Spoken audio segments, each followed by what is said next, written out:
I now give the floor to a representative of United Nations Watch. Thank you, Mr. President.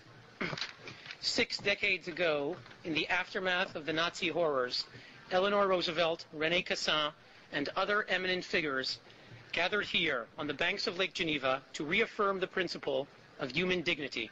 They created the Commission on Human Rights. Today we ask, what has become of this noble dream? In this session, we see the answer. Faced with compelling reports from around the world of torture, persecution, and violence against women, what has this Council pronounced?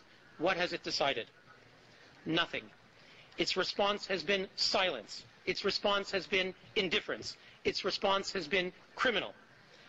One might say, in Harry Truman's words, that this has become a do-nothing, good-for-nothing Council.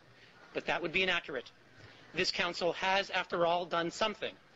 It has enacted one resolution after another, condemning one single state, Israel, in 8 pronouncements, and there will be 3 more this session. Hamas and Hezbollah have been granted impunity.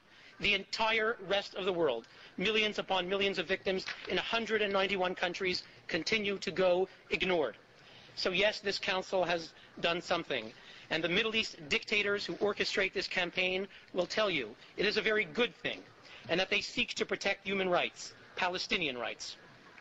So too, the racist murderers of Darfur women, the rapists of Darfur women, tell us they care about the rights of Palestinian women.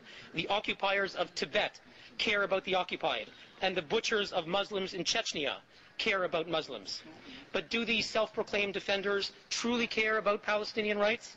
Let us consider the past few months. More than 130 Palestinians were killed by Palestinian forces.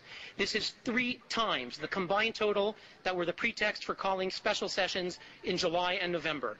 Yet the champions of Palestinian rights, Ahmadinejad, Assad, Gaddafi, John Dugard, say nothing.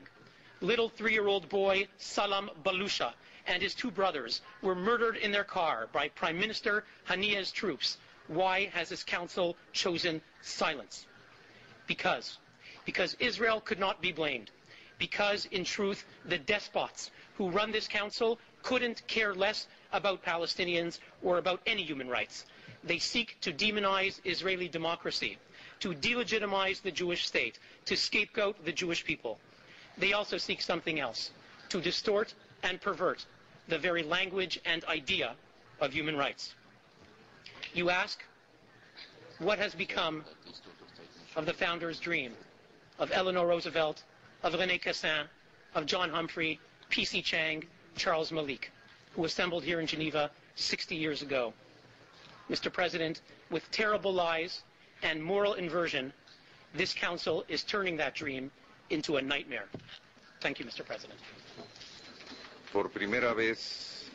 For the first time in the session, I will not express thanks for that statement. I shall point out to the distinguished representative of the organization that just spoke, the distinguished representative of United Nations Watch. If you'd kindly listen to me. I am sorry that I'm not in a position to thank you for your statement. I should mention that I will not tolerate any similar statements in the Council. The way in which members of this Council were referred to, and indeed the way in which the Council itself was referred to, all of this is inadmissible.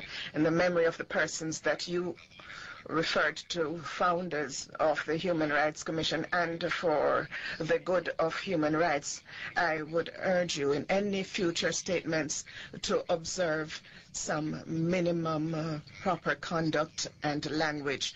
Otherwise, any statement you make in similar tones to those used today will be taken out of the records.